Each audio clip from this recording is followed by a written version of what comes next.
I know what you're thinking. Golly, this is the saw shack, not the blower shack. Well, you know what?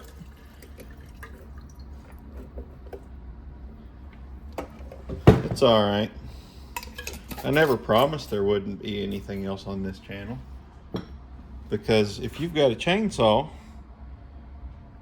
then odds are, whether you're using it professionally or managing your property, you've probably got a leaf blower too. Maybe your leaf blower needs a little bit of work. A lot of the same stuff applies. This actually came from the same group as our recent 170 and 250s we've been working on. And long story short, it's been sitting a long time. Running conditions kind of unknown. The fuel smelled pretty funky in there, but I will say the fuel hose down in the tank, you can see it there. It looks like it's in pretty good shape. It's not completely cankered or anything, so that's good. I know our primer bulb split on it. I do have a box of primer bulbs, but I'm not sure if we'll get so lucky to not have to put a kit in this thing for the same reason we have to put a kit in most of them, right? Carburetor kit, that is. So let's put a rope in this thing. These little 55s for the most part are pretty easy to work on, and really the BG 55, 65, 85, they're about the same.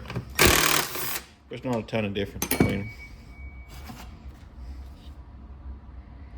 Yep, there's our rope fragment, what's left of it in there.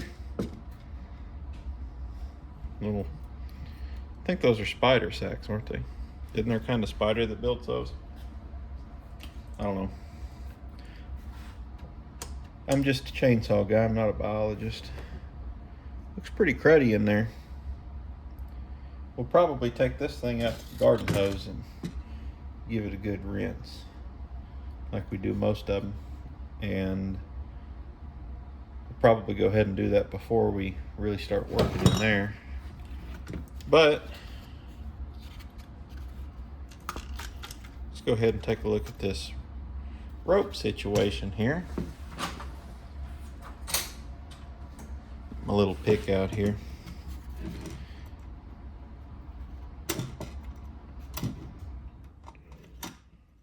Dig the old rope out knot first. Not on my watch. Get it? Yeah, I know I'm silly sometimes. It's fine. Oh my goodness, what a mess. I'm gonna go ahead and snip that thing so it might pull through a little easier. There we go.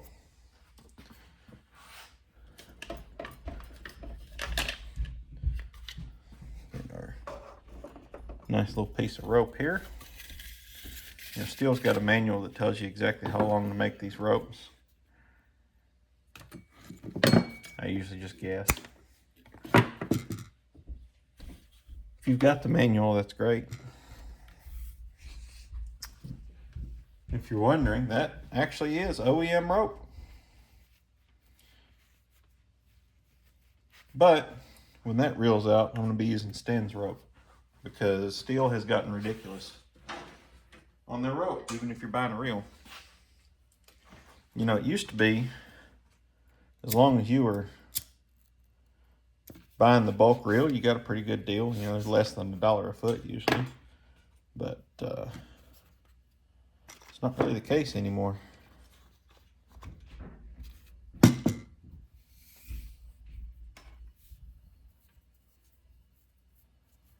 Little point knot in here. And I like to take a pair of pliers like this. It's got a little gap in it. Pull against it. Really helps to tighten that down pretty good. Fray that out a little bit.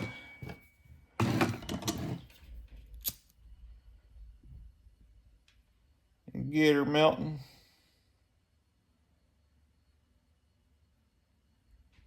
good and hot. You're not burning the knot. Don't burn the knot. It'll weaken the rope. You're burning the tag end. Once you get it good and hot, you flatten it out with a cold piece of metal. Look at that. And get it closer to the camera. I was holding it on the wrong end of the phone. What kind of Mickey Mouse operation am I running around here? Pop it back down through there. Oh look, Kentucky State bird, stink bug.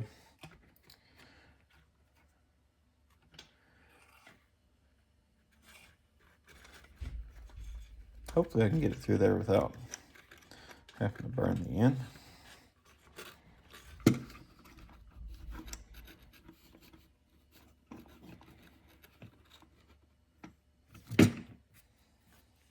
No, of course not.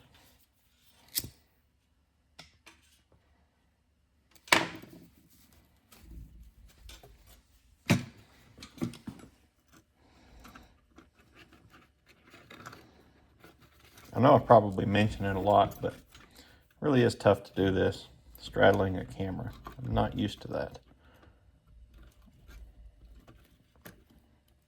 But it seems to give you all a lot better view than if the camera's over on the side.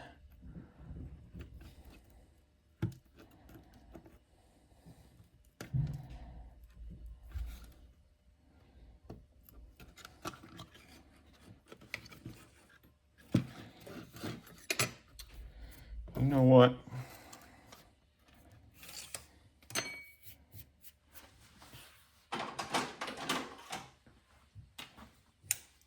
Let's just go ahead and pop this thing out of here. You all might appreciate that too. So that you can see there's not really anything to be afraid of with your spring down here. Of course, all our retention's unwound. And remember, our little starter pawl, our spring points with it. That's important for later.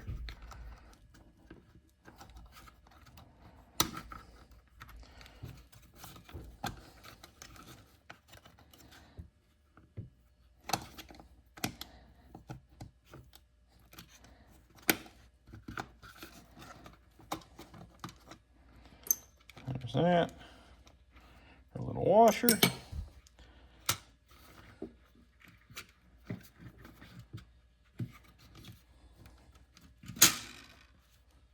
Just make sure to hold that down in there. Sometimes it'll try to stick on your rotor.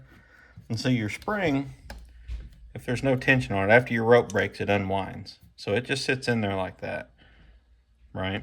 If you buy a new spring, they actually come in a little can, so you just hold it over there and push it down in there. So here's the hole that we were trying to feed our cord through. You can see why that was kind of difficult. I really don't like the way that this rope rotor's made. Most of them are a little easier than that, but this one was open to the bottom down to the spring. That's why we were having such a problem feeding it in there. Usually there's just one little channel, so the rope has to go the right way when you put it down in there.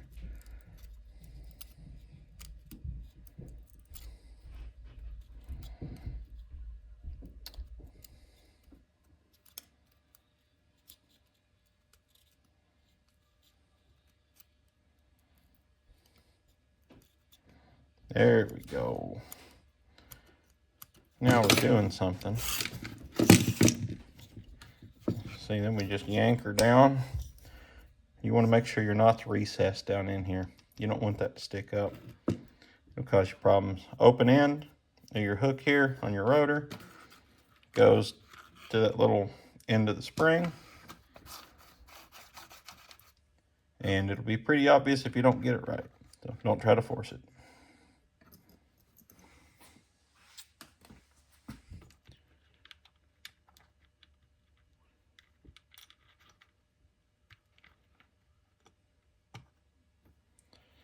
Remember, this points with the starter pawl. I like to get them lined up just like this. Most use tool in the shop, little orange squirt screwdriver. Pop it in just like that. So now we can feed the rope right up through the starter cover.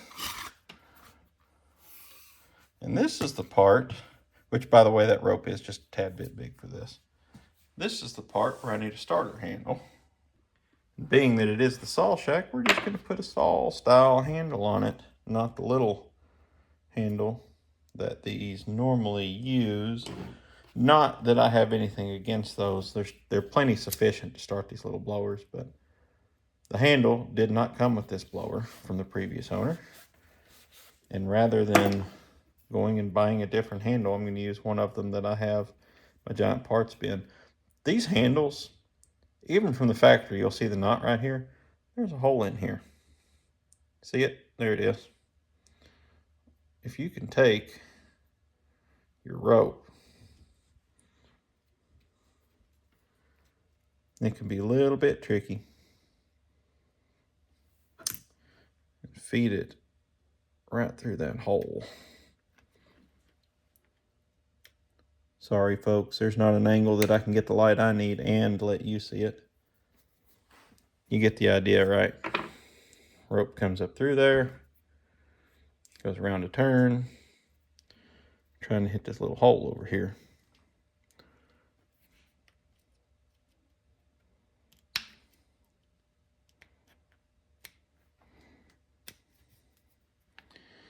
You just feed it up through there, just like that.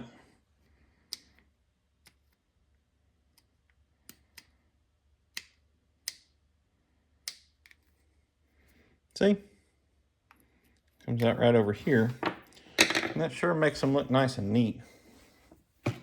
Now that we're fed through all the little holes, I'm going to snip that end off and let it fray a little bit.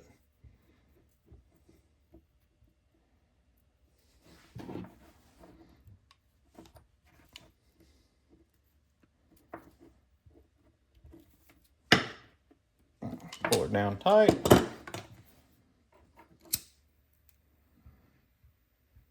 Light it on fire. See, I'm not heating the knot. Just the tag end. Get it good, bubbling hot. Flatten it out. I haven't had one of those knots pull through yet, and I've put a lot of those knots in.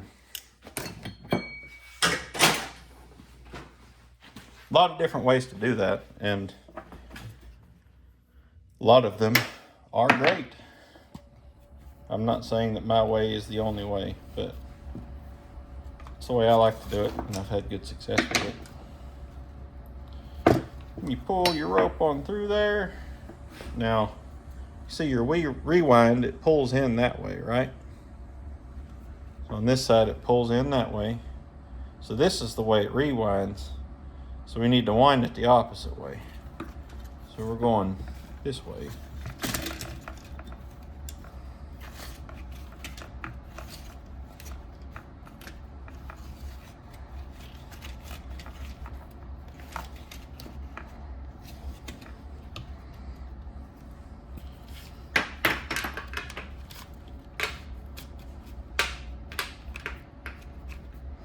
And see, rope gets a little twisted up. You just untwist it as you're pulling it through.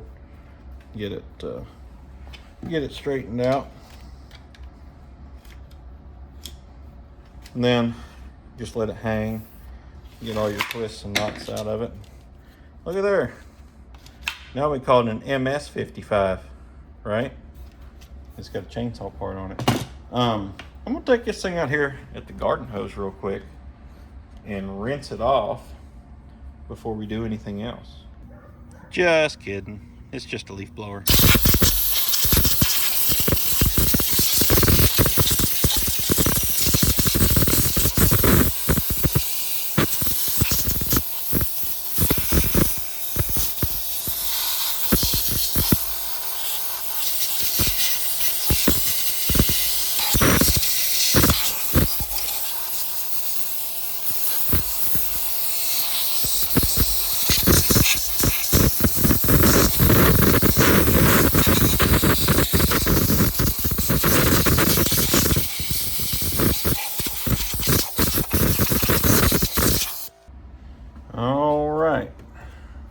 Back from that, I think rather than yanking the carb straight off of it. I'm really hopeful that it's not going to need carb rebuild. So what I think I'm gonna do, since I've got a new primer bulb here, we'll just pop this new primer bulb in here. Let me get a better angle so my hand's not gonna be as much in the way for you. I think we'll pop a new primer bulb in here, and it either fixes it or it doesn't, because I don't think I have a kit here that will fit this. I might have a diaphragm that fits it, so we might be able to get it back going, but not a whole kit if it needs that. If it needs the royal treatment, we'll see. Good time to use your little long reach magnet so you don't drop your screws down in there and wind up cussing yourself. Let's see here. Split primer bulb there. I don't think primer bulb is the proper term. I believe the proper term for those is a purge bulb, since you're actually not priming anything. But you know, old habits die hard, and if everybody you've ever been around your whole life calls it a primer bulb, then it's going to be hard to not call it a primer bulb. But I will acknowledge it's a purge bulb. If anybody asks, it's a purge bulb. If you want to sound smart at your neighbor's cookout, you hear him call that a primer bulb, if you choose to, you can correct them and say, no sir, that's a purge bulb. It's not priming anything, it's purging air from the system. Don't be expected to be invited back to the next cookout, of course, but at least you can be right for whatever that's worth. I tend to just keep my mouth shut so I can come back to the next cookout, because I like to eat. But you do whatever you want. Actually, I'm gonna leave that out too, because I'm gonna prime that thing, and I mean really prime it, right? Let's see. A little gunk in that can of gas. I'm gonna get my normal can. All right, got the old go-go juice container. Same rules as salt. Just put about a half tank in there, maybe even a little less. If it doesn't run right with a quarter tank, then something's wrong anyways.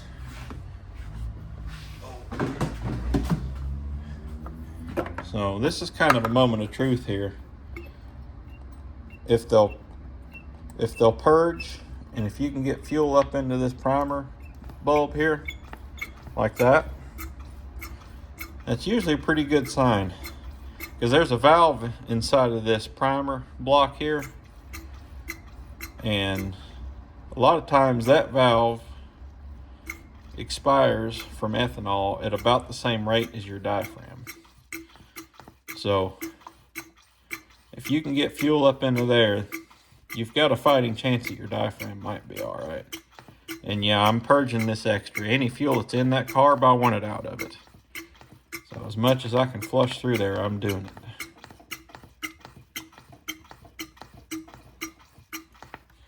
it. You're not going to flood it. Like I said, it's not a primer bulb. You're not shooting gas down into the throat of the carburetor and into the cylinder when you do that. All that's doing is pulling gas up from the tank, flushing it through the carburetor back down into there. So let's take it outside. Let's try to start it and see what happens. All right, that's not even fair. You all saw that I hadn't put the starter cover back on there yet, and you didn't even tell me. I was headed outside. I was about to try to start it. Well, we're not going to be able to start it without the cover now, are we? If we can, then, well, that'd be a cool trick. Might be able to sell tickets to a show like that.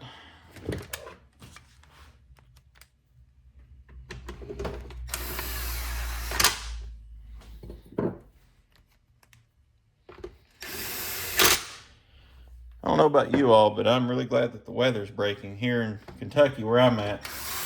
We're at t-shirt weather again, which is a fantastic improvement from me being inside of the garage bundled up in winter clothing and still cold that we had recently. All right, take two. Let's go out and try to start it.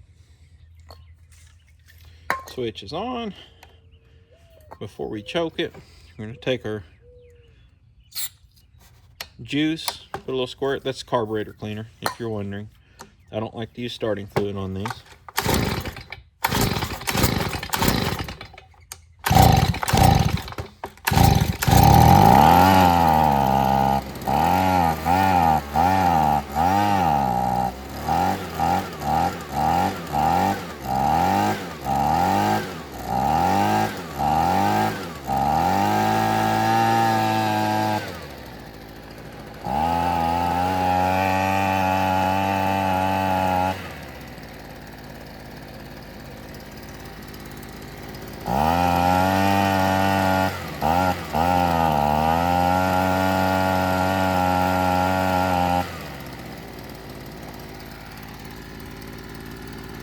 We're going to give this a minute to run.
Well, there we have it. I did turn the idle down just a touch. Of course, idle screws right in here after I stopped the camera, but you'd pretty well seen the meat and potatoes of it already. Doesn't run too bad. Overall, these 55s, that's about how they run. I did richen up the high-speed mixture just a tad. The limiter cap is already popped loose on this thing, so a few possibilities there.